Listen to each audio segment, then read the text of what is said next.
with some of the top teams in the East experiencing a possible gap year in 2025, 2026, should the Hornets feel the sense of urgency to compete? And if they do, should they go after Jonathan Kuminga, who might be out there in a side and trade opportunity? We'll talk about all of that today. Locked On Hornets.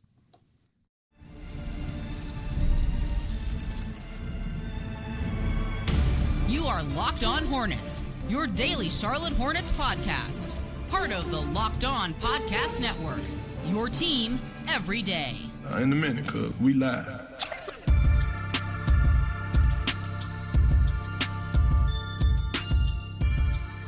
It's Locked On Hornets, part of the Locked On Podcast Network. It's your team every day. Thanks for making us your first listen. We're free and available anywhere you get your podcast, and that includes YouTube. There's Doug Branson. You can find him on his Substack, everyhornetsboxscore.com. You can also listen to him on his other podcast, Locked On NBA, hosting that podcast with Matt Moore and Hayes. I'm Walker Mail. You can listen to me on WFNZ every weekday from 12 to 3 p.m. Before we get into anything, let's get into the Why is Doug Smiling Today? Talk to me. What's going through your brain, Doug? Anything happening in that dome of yours? Oh, just coffee swirling around. Happy to be alive. Happy to be breathing. Happy to be talking about the Charlotte Hornets with you, my friend. Same. So what would make me really happy is if the Hornets could somehow make the playoffs, somehow actually play some meaningful basketball next year, because I know you're experiencing this as well. I know Locked On NBA has also opened up your eyes. Not that you didn't know what was happening outside of the purple and teal, but I know you've been exposed to it every single day, and you've had the chance to talk about playoff basketball, successful basketball every single day. So I know that you have a burning desire to get to some kind of meaningful sport here in the Queen City as it pertains to basketball. So maybe, just maybe, the Hornets feel that sense of urgency as well, because you're right with this idea that you have for us to talk about today, the Eastern opportunity that we have at the top of the conference, right? Boston is not going to have Jayson Tatum next year. He's going to be out probably every single game unless he has this miraculous comeback, possible at the very, very, very end of the season, like maybe postseason time. But Jayson Tatum is going to be missing a ton of basketball games. Milwaukee, I don't even know if they're going to be any kind of good. Giannis might not even wear a Bucks uniform. Damian Lillard, also, same thing as Jayson Tatum. If he comes back, which I doubt even more so because of his age, but even if he comes back, it's going to be at the very, very end of that season, and perhaps he comes back to a Giannis-less team. Philadelphia, they're going through a bunch of injuries, just like they all are. They got the third pick, and it actually, even if we got mad at Philly getting the third overall pick, that one wasn't crazy. It wasn't crazy for the 76ers to get the third overall selection with just how bad they were. All that to say, Doug Branson, those are three teams that were supposed to be really good. They were supposed to be competing for some Eastern Conference success. With those teams down, does that leave the door open for the Hornets to say, hey, you know what? Maybe we can compete just a smidge, just a little bit, and we're going to make the moves to go do it as soon as next year. Yes. I would also throw in that Boston even before the Tatum injury, even if they had won a championship, Boston was going to look to shed some salary because they are going to have an historically high payroll. They are in the midst of transitioning their team financially to another ownership group. And so, yeah, there was going to be some incentive for them to reconfigure their team anyway. But without Jayson Tatum, yeah, I could very well see the Celtics and Bucks saying, all right, let's kind of pack it in for one season, gear up, get everyone as healthy as possible. And for the Bucks, look and see what a Giannis-less Bucks landscape looks like and what they can get back for him. And then I think I would throw in the Heat there. A lot of questions on whether they're going to be able to reload. If Pat Riley Uncle Pat is just beyond his years and not able to bring in the big talent anymore. The Hawks, a lot of rumors about trading Trae Young. So huge question marks in the Eastern Conference, but I think the Eastern Conference is due to get even less competitive than it already was relative to the East. But for the Hornets, that's an opportunity. If you can keep guys healthy, if you can make some savvy moves in the trade market and in the draft, then I think absolutely. Because for the Hornets, I think the focus should be, if you believe in LaMelo Ball and Brandon Miller, or if you just want to see what you have with Brandon Miller, either way, you want to get these guys into some postseason action and see what they can do.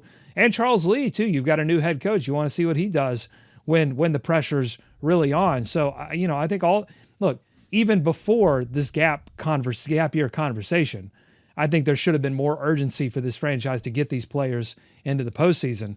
But it's a now more than ever sort of thing. So if you look at the teams that you feel really, really good about being better than the Hornets going into next season, that list would be Cleveland. We'll just mention some of the teams that we did not mention previously, right? So Cleveland, they're going to be a good basketball team. The New York Knicks are going to be good. The Indiana Pacers are going to be good. The Detroit Pistons. And I feel maybe we can start to, approach Orlando. They were 500. But Orlando went through a ton of injuries at the beginning of the year. So I would still put Orlando on that list, just personally. So that's 5. Now we go through the teams that we were just talking about possibly going through a gap year. Boston, I still feel very comfortable, is going to be better than Charlotte. So that's 6 right out of the gate. Then you get to Milwaukee. I'm actually not sure. I think Milwaukee could just be absolutely terrible, right? I mean, Damian Lillard, Giannis, that's your team. That's your team. So I'm not going to put Milwaukee on that list. Absolutely not going to put Miami on that list either. Miami already flamed out. And it felt like I remember we did the NBA Eastern Conference squad show at the beginning of the year. And I remember telling Wes, I was like, man, this is going to be the last year for them. They've squeezed every possible thing they can out of that iteration of the team. And this is going to be it. It's true. They're just done. So I think you get to 7 teams. I think you get to 7 teams that are going to be better than the Hornets. So you have to ask yourself as an organization if injuries could happen. That's always a part of the equation. We know that better than anybody here in Charlotte. So barring injury, I know that 7 teams are going to be better than what my squad is going to be going into next year.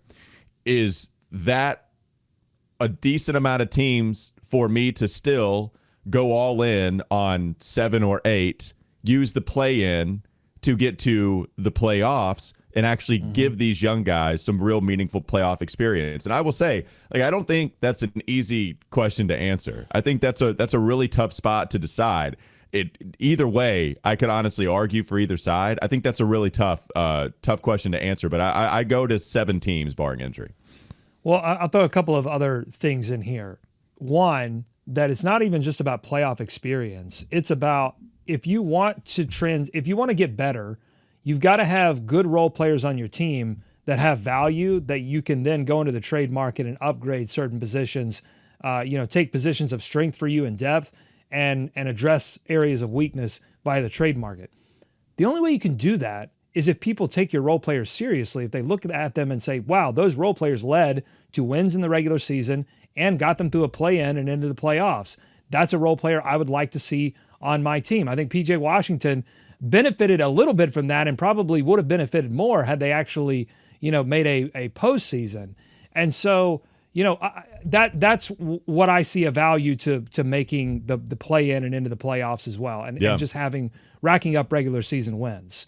So that's one. And the other thing is there's a strong 2026 draft coming up. I don't know where people are in terms of what it looks like relative to 2025, but DeBonsa, probably going first overall. You've got the Boozer kid, Darren Peterson, Karim Lopez. There are good names at the top of this draft, but we just saw, particularly for Utah and for Washington, what tanking gets you. It gets you nothing. You no guarantees if you're bad for another season that you're going to be able to upgrade this team through the draft. So better to be aggressive, I think, particularly in a market that is going to, if you do want to spend money, and I'm not sure a lot of teams do. I'm not sure the Hornets want to, but if they did, this would be the year to do it because I think a lot of teams are scared to spend money before all of this TV money comes and floods in. We're in this sort of weird quiet period before the storm really hits. And so if they did want to take advantage of one particular situation where there wasn't as much heat, now would be the time to do it. And by the way, because I'm terrible at math, I got that number wrong. I actually just counted 6. So the Cleveland, Boston, Cleveland, Boston, New York, Indiana, Detroit, Orlando. That's 6. So, you have Atlanta. I mean, I would probably guess Atlanta if you asked me to put my money on it, but I'm not entirely sure. I'm entirely sure about 6 teams, and that's a tough question to answer, but still a decent spot if you decided to go after it and then get to the play-in, not get blown out by 30 points, and see if you can get some playoff experience. I think that's a decent enough spot. And just as a show of good faith to your fans. I mean, there's got to be something to that as well, as just to say, hey, we're trying, Jennifer. We are trying to do this thing, and we're putting a good faith effort. I think that's what fans are really looking for. They're looking for a good faith effort by this franchise to do something to push this team towards postseason. They don't want to hear any more about evaluation periods. They're done. I think fans have fully evaluated what the past 4 or 5 seasons of Hornets basketball has meant, and they're ready to win. All right, so what would such a move look like? Would it look like going after a certain player? Let's talk about it. Coming up next on the Locked On Hornets podcast. Speed's everywhere! Would you go after Jonathan Kuminga, who is one of the more talked about role players out there in the NBA, in a possible sign and trade opportunity with his up and down career with Golden State? Should the Hornets be in on Jonathan Kuminga? We'll talk about that coming up next.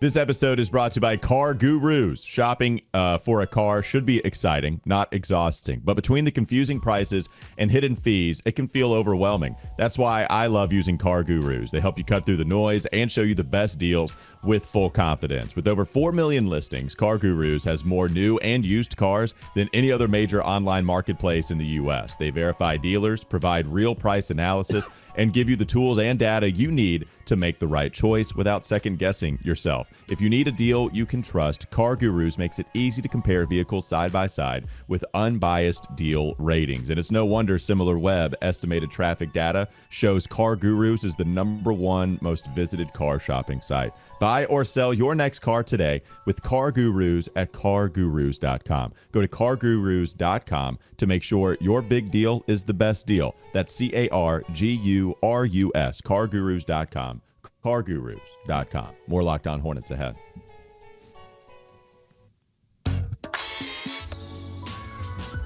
So I talked about Jonathan Kuminga having an up and down career with Golden State. Even, maybe, perhaps you might even go down with the way that Steve Kerr decided not to play him in that Houston Rockets series. And the only reason that he really would lean on Kuminga against Minnesota is because his bodies were dropping like flies. Not only did you not have Steph Curry, but you were without quite a few other players in this postseason run, only going to the second round. He's 22 years old. When he did play in the final 4 games of the Minnesota series, he averaged over 24 points on 55.4% shooting. Defensively, the tools are all there. Some of the problem with Kuminga and Golden State was he'd look for his own shot when Steph Curry was on his team. That was some of the complaints that you had. But Kuminga does seem like a high character guy. When he was asked about his time in Golden State, he said, I appreciate Steve Kerr for getting me to the place that I am today. Draymond Green went on his podcast and he said, man, that was a high character answer. Good for Kuminga. He's shown you that he belongs in this league. I know Draymond Green praising somebody for high character, but Draymond tells you that Kuminga has shown you what he is, what he can become, that he's proved himself. Those were the words that he used, that he's proved himself. Has he proved himself enough for a team to give up some meaningful assets to go after him and bet big on a guy like that? Doug, I ask you that question, and you say what? This would be really tough because it's going to be a sign and trade, and I don't think Kuminga is he doesn't seem like the kind of guy that's willing to give anyone any breaks on like, okay, well, I had a rough start here with Golden State, so my contract's going to be such and such. I think he sees himself as potentially one of the best players in the league, that he could be that someday, and that he might already be that and just be hidden by Golden State and by Steph Curry and be buried on the bench by Steve Kerr. But this would certainly be a better situation for him, particularly depending on who goes out in that deal. If it's a lot of picks and Miles Bridges and some other salary filler, then I don't know. Maybe that he's going to run into another situation where LaMelo Ball's taking a lot of shots, Brandon Miller's taking a lot of shots. How much is left over for Kuminga, and how much conflict does that cause?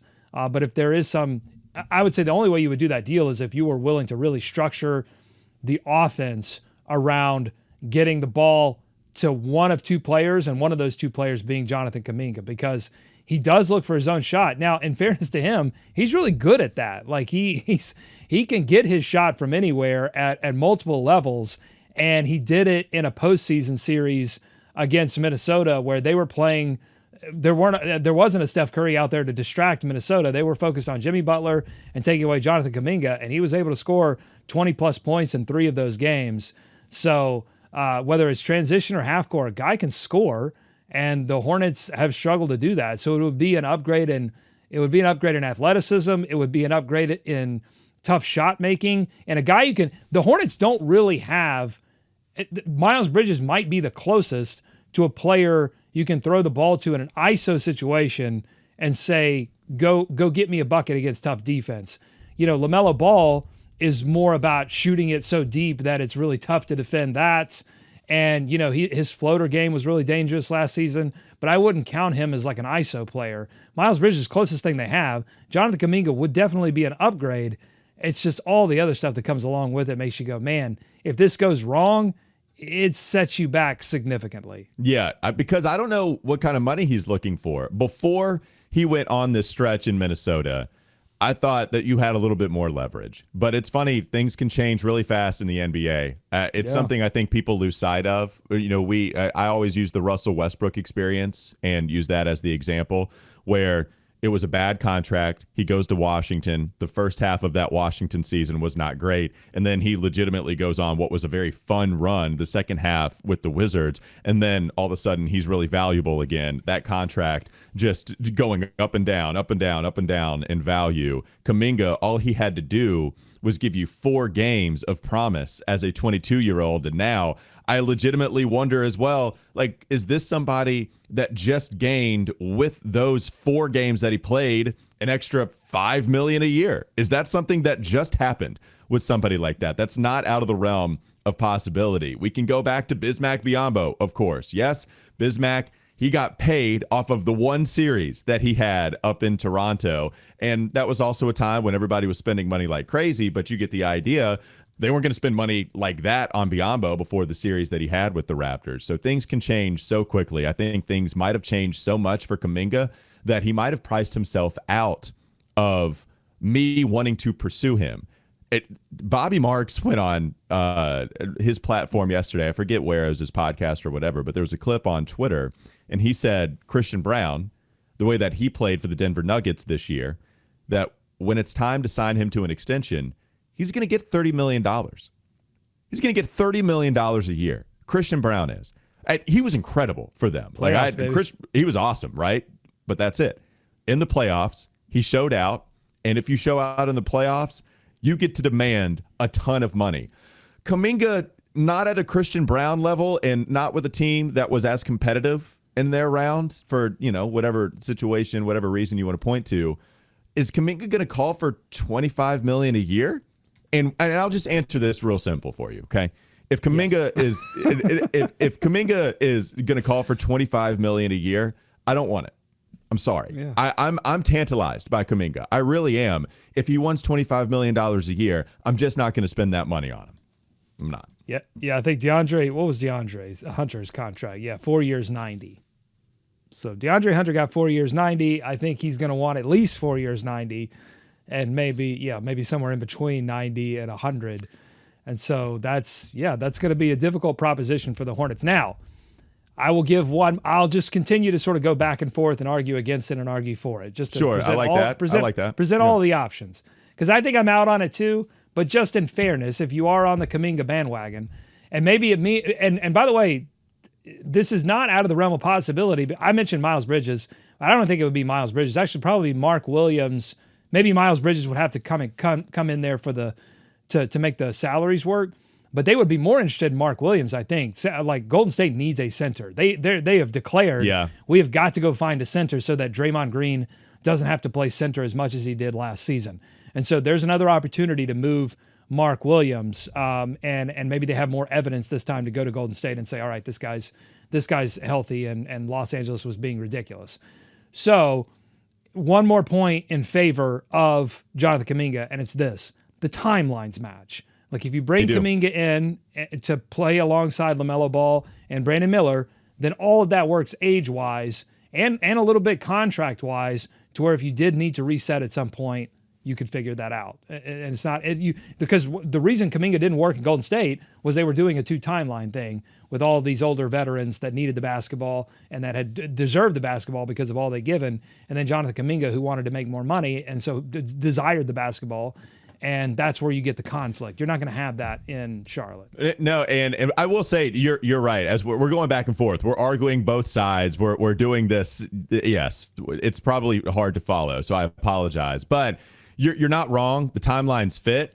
I'm sure Golden State wanted more from Kuminga by year 3, let alone year 4. And they didn't get that. I think by year 3 or year 4, that's when the 2 timelines, they merge, and they never quite did as much as Kerr wanted. Last thing, just the style of Kuminga, like what kind of player he is.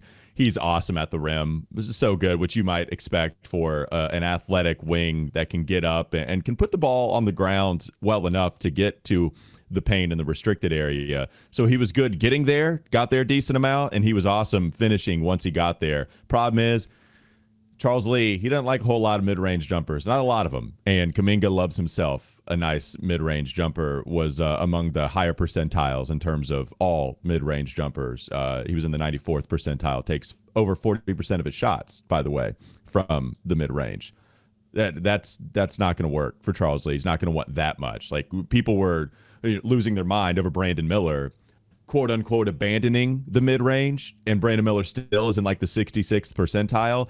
Charles Lee, if he's bringing you down to the 66th, Kuminga, if you take that much more out of his game, then, and he's not even accurate at it, so it honestly should be out of his game. Anyways, yeah, we'll talk about it more, I'm sure, as the offseason goes on. Coming up next on the Locked On Hornets podcast. Bees everywhere!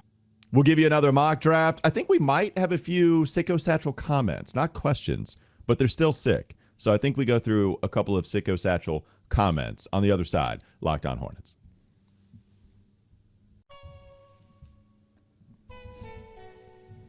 Before we get to those comments, I want to tell you this episode is brought to you by Skims. Did you know that Skims now makes underwear for men, bringing the same attention to quality and comfort they're known for? Well, now you do. The men's line offers something for everyone, from boxer briefs to classic briefs, all designed with the perfect balance of comfort and style. Finding underwear that fits well, stays in one place, and moves with you throughout the day can be a challenge, but Skims solves that with lightweight, high-quality materials that provide all-day comfort, whether working out, traveling, or just going about daily life. Shop Skims Men's at skims.com and Skims stores. Let them know we sent you. After placing an order, select podcast in the survey and select our show in the drop-down menu. Thanks again to Skims. More Locked On Hornets ahead.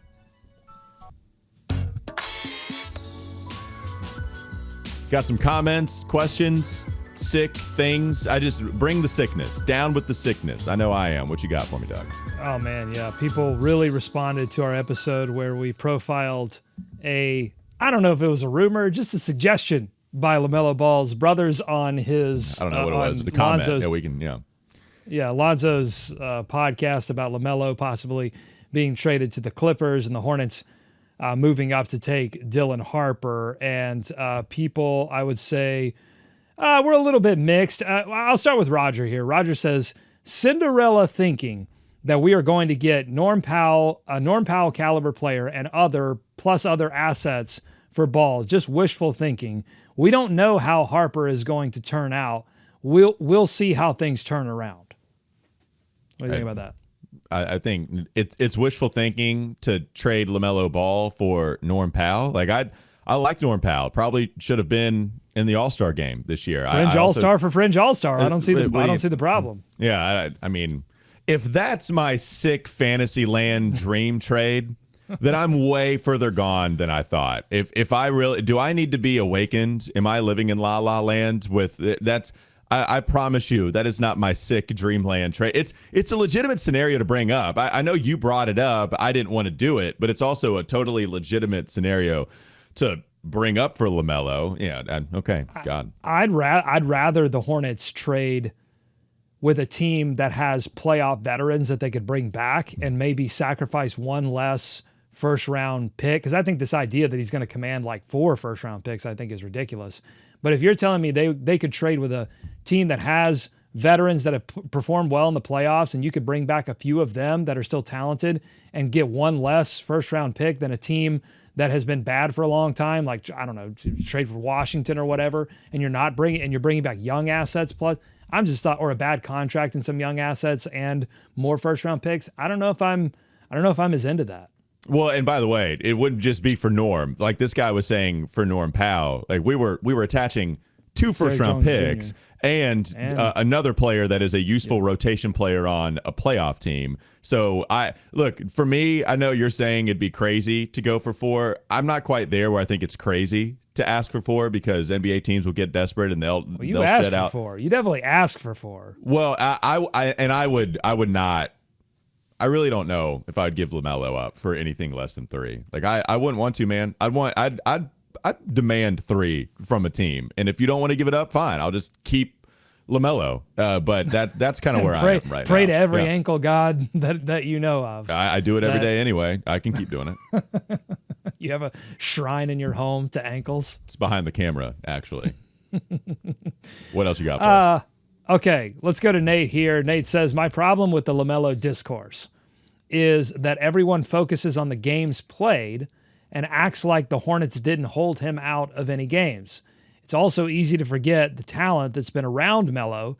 Give him 1 year of half-decent, half-healthy talent, and he's a completely different player. If we trade Melo, we're not going to get 90 cents on the dollar, and he's going to make us look stupid in a better situation. Okay, couple things. I think the first point he's right about. I don't think we forget. I know I don't. I don't forget about the lack of talent around him, right? I mean, I bring it up only every single time we talk about the possibility of trading LaMelo. The first point, I'll give him credit for that. I do think there is something interesting there, and we've touched on that, but I don't know if we talk about it a lot in terms of the team holding LaMelo out. I think we go back to last year, right? We had that conversation quite a bit. Does LaMelo play if they're not trying to tank egregiously? They got to a point this year where they were absolutely trying to tank. That happened. Mm-hmm. So how many games does LaMelo play? Because if he gets to 50, it's one of those things where it's pretty arbitrary, but do you just want to dodge the phrase used by podcasters like ourselves? The dude couldn't even play 50 games this year. Yeah. Like, do you just give him 3 more games so people can't say that?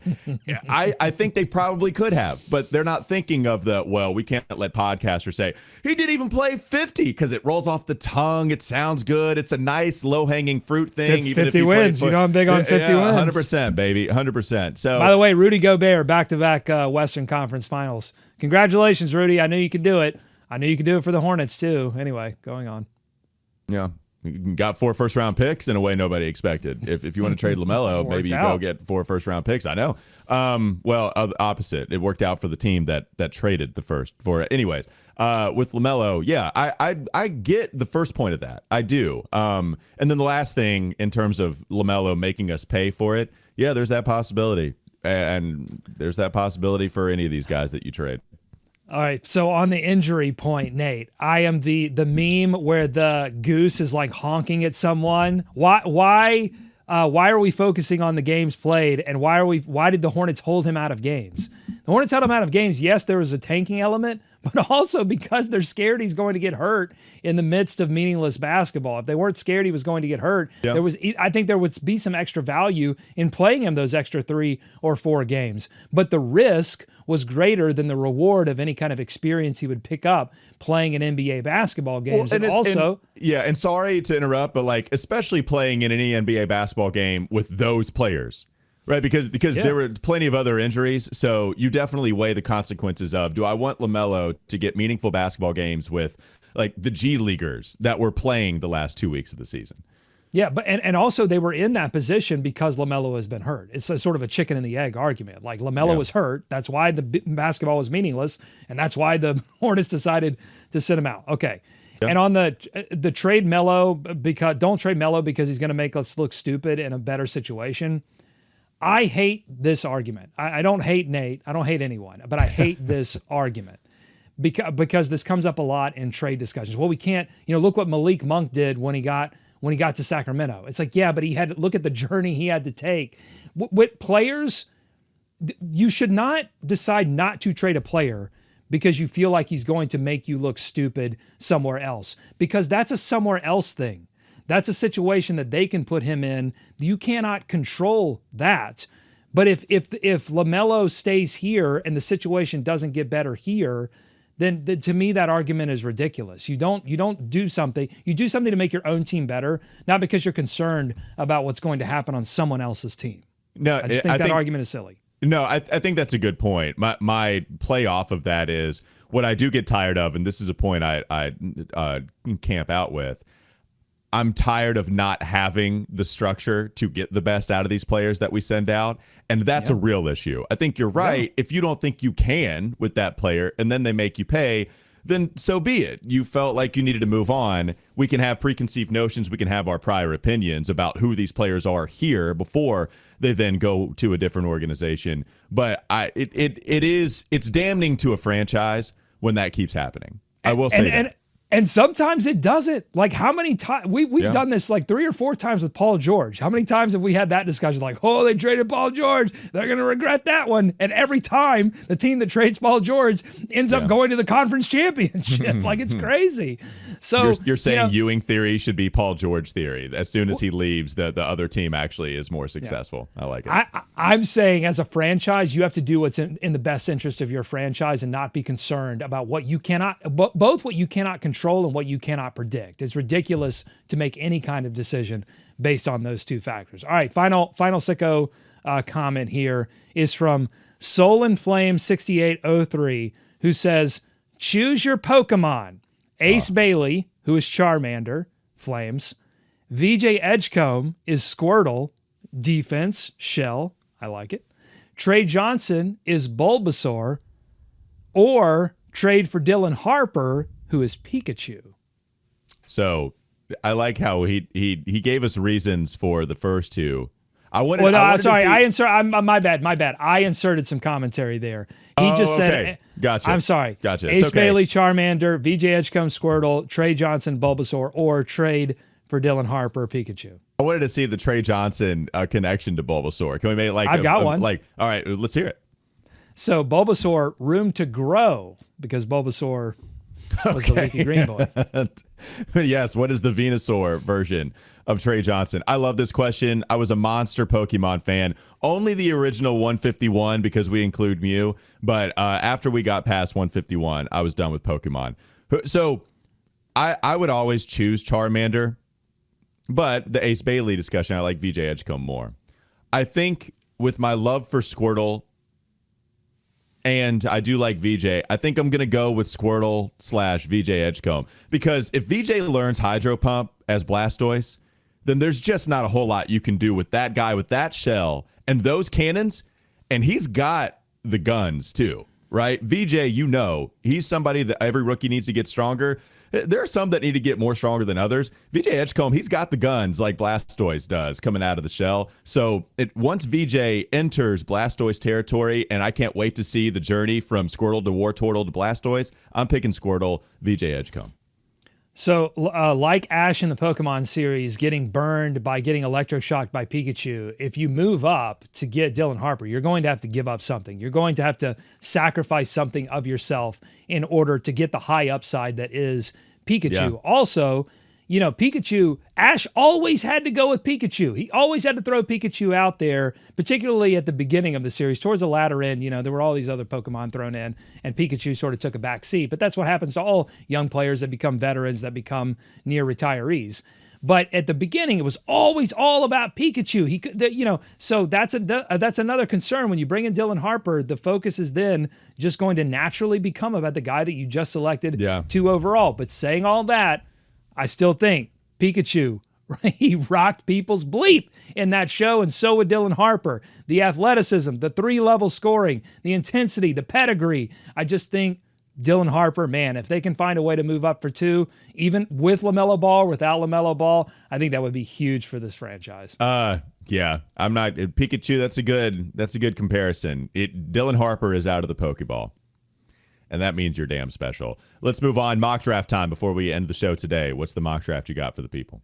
NBA draft room updated, but you won't be surprised. 4th overall selection is VJ Edgecombe. I'll scroll to the 2nd round where the Hornets back-to-back picks 33 and 34. They select 2 bigs, Noah Penda at 33, power forward out of France, a big-bodied combo forward with a crafty offensive game, and Rocco Zakarski out of Australia, a mountain of a man with decent mobility and a lot of upside are your picks. Max Reynaud went 31 to the Wolves, and the pick that I would like, Ryan Kalkbrenner, who's 7'2" out of Creighton, shot blocker, and shows some potential as a three-point shooter, he goes 36. So I would swap out Zakarski or maybe Penda. I like that, a little Rocco and Ryan combo, because you get the maybe Steven Adams pick and Kalkbrenner as your maybe Lopez pick, Brooke Lopez. Haven't watched 1 second of film on Noah Penda. I know he is a draft darling. I know Noah Penda is picking up a lot of steam as this like big forward that can put the ball on the deck and do some stuff. So Noah Penda would be an interesting name. Plus, out of France, they've done it before. Did they go back? Yeah, the French connection, Penda, Salon. That'd be kind of cool. With Noah, it's all going to depend on the situation. It is. Noah, God, is that a joke? I don't get the joke. Is that? I was going for an arc like Dependa. It's going to depend on the situation. Dependa. Gotcha. I like it. I was going to say it's all about the arc for Noah. Like, can he get it done from the arc? That's my question about Noah Penda. All right, that'll do it for Locked On Hornets. Thanks for making us your first listen. We're free and available anywhere you get your podcast. That includes YouTube. Doug Branson, everyhornetsboxscore.com. Also Locked On NBA. Go check him out. And then check me out, Walker Mail, WFNZ, every weekday from 12 to 3 p.m., 92.7 FM. Have a great rest of your day. We'll be back with you tomorrow.